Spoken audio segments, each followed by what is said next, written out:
our last Northeast Network of 2010. Today we're going to be talking about the Shoreham Yards.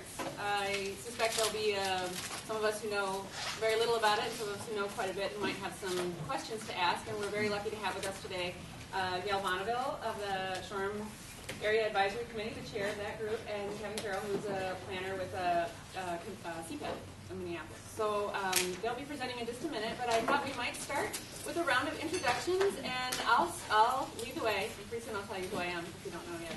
But so we just say your name and your affiliation, and a 10-second tagline of something that you're coming up for your group, or the nature of your interest in Shoreham Yards. That'd be great. So my name is Leslie Watson, and I'm the past president and a current member of the Eastside Food Co-op's Board of Directors. And my blurb that I'll give you is that the co-op is celebrating its 7th anniversary tomorrow. I'm sorry, Saturday. Great, thank you. So we hope everyone will. Gail Bonneville, and as you heard, I'm a volunteer with the Shoreham Area Advisory Committee, and I live here in Northeast Minneapolis. I'm Kevin Carroll. I'm a project coordinator with the Community Planning and Economic Development Department of the City of Minneapolis, and I was happy to drive here from Rosemont, Minnesota. How many believe that?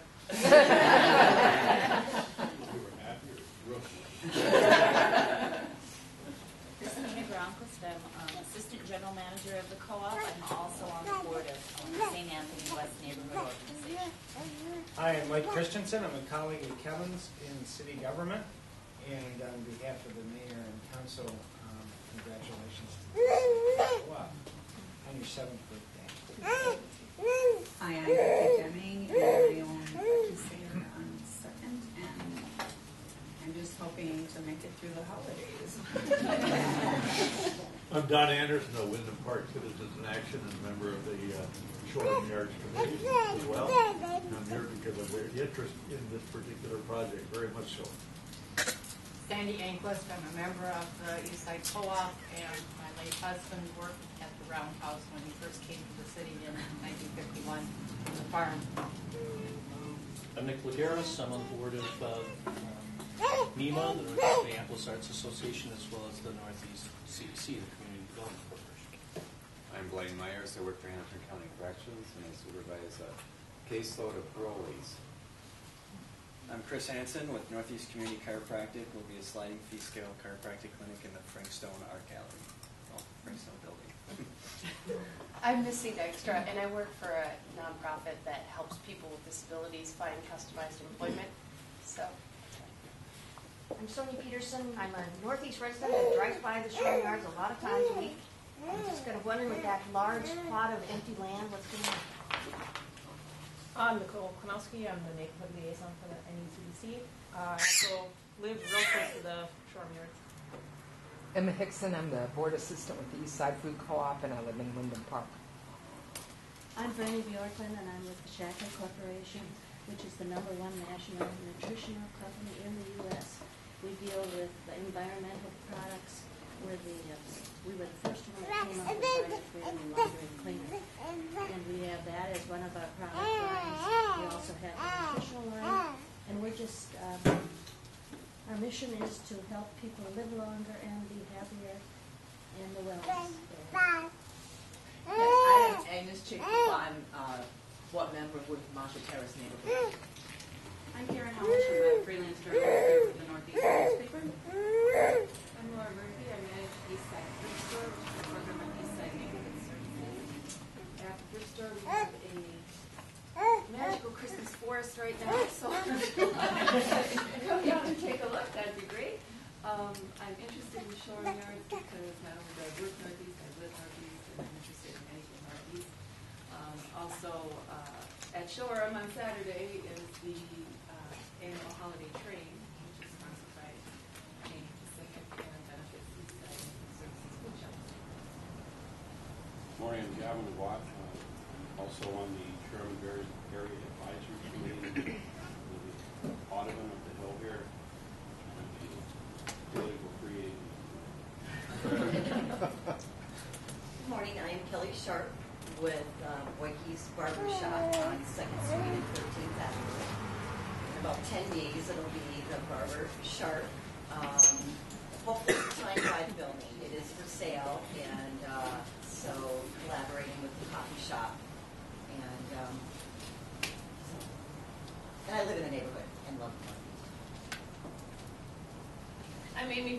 manager at Eastside Food Co-op. Thanks for coming.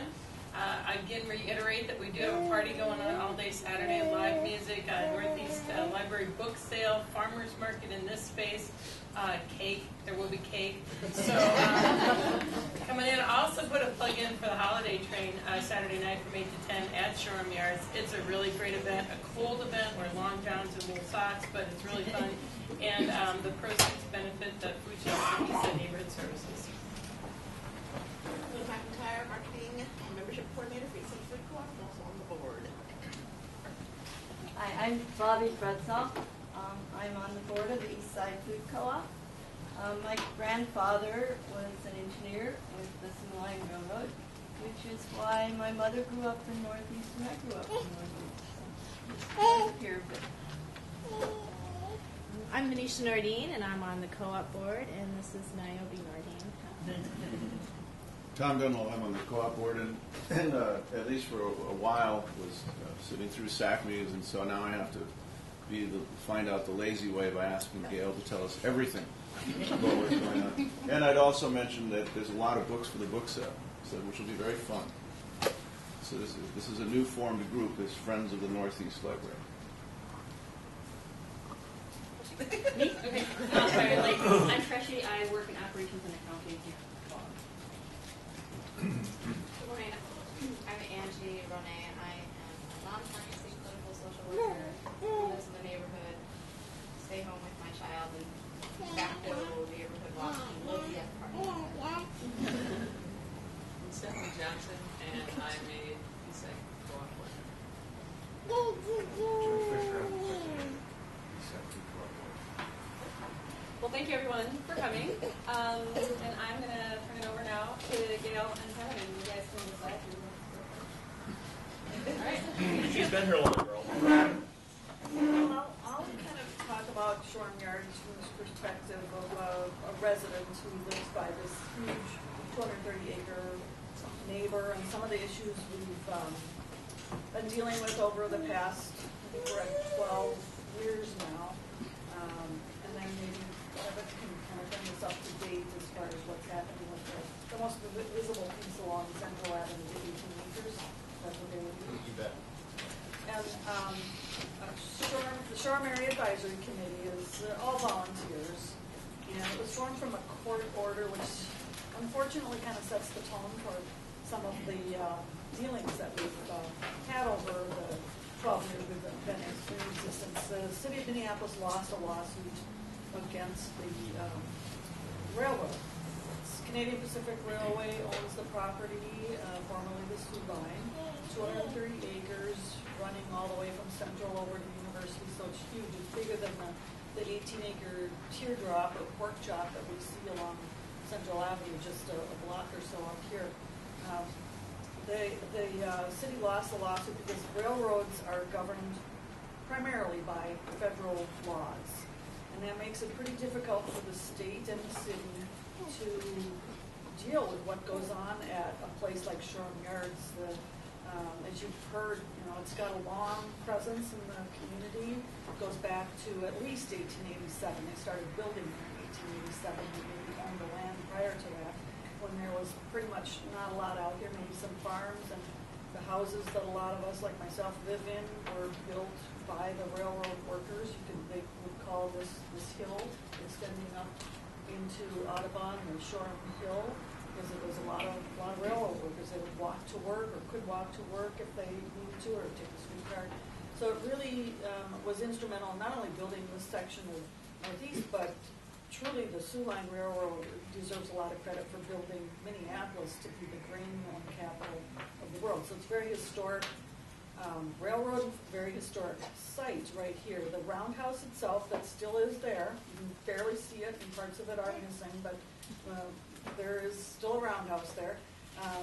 Dates back to 1887, and that is designated by the city as a historic landmark. And so our group is neighbors like Gavin and Don and Tom and other people coming and going over the years. And we do meet with CP Rail, attends fairly regularly. We've been meeting monthly up until probably the last month or two, and we'll probably go to twice, every other month system, maybe depending on what's happening, because right now, the primary work going on at Shoreham Yards that you see is the pollution. You see the white tubing going on. There are 4 polluted sections within the 230 acres, including the part that's along Central Avenue here. And it's being cleaned up to a commercial industrial level, not a residential level. It's not to say it couldn't someday have residential. That's very, very remote. The railroad is very opposed to that. And it is not being cleaned up to that level at this time. It would require some further work. But it's plugging along as far as all the pollution is coming up. It is the largest pollution site in Minneapolis. There's a little fact sheet handout that I put on the table and I think is passed out that has just some of our kind of our talking points on what it is polluted with. But that's working its way through the system very slowly. There was a lawsuit between the railroad and one of their former tenants on the property that dragged it on for probably in the mid-2000s, 2004, 2005. There was just nothing happening because they were at loggerheads, and finally came to an agreement, and things are moving along under the state's monitoring. So there are people who think that it's probably not being cleaned up to the level that it should be, but nonetheless it is being cleaned up to a level approved by the state of Minnesota. In addition to the pollution being kind of a big topic for meetings of SAC, we've tried to deal with our federal elected officials after we realized, after harping at our city officials for many years and them saying we don't know what to do, we finally realized why that is, and that's because of these federal laws. To some extent, the city's hands are tied. We do at times wish the city was more of an advocate with us, realizing that their hands are tied. But so we've tried to work with our federal elected officials and their aides on things like, that toxic cargo is coming through our neighborhood, being stored potentially at Shoreham Yards. When you Google that topic, you can find some very alarming things. In fact, PBS did a very good documentary about 4 or 5 years ago that prompted us to then have a community forum on what's in your community.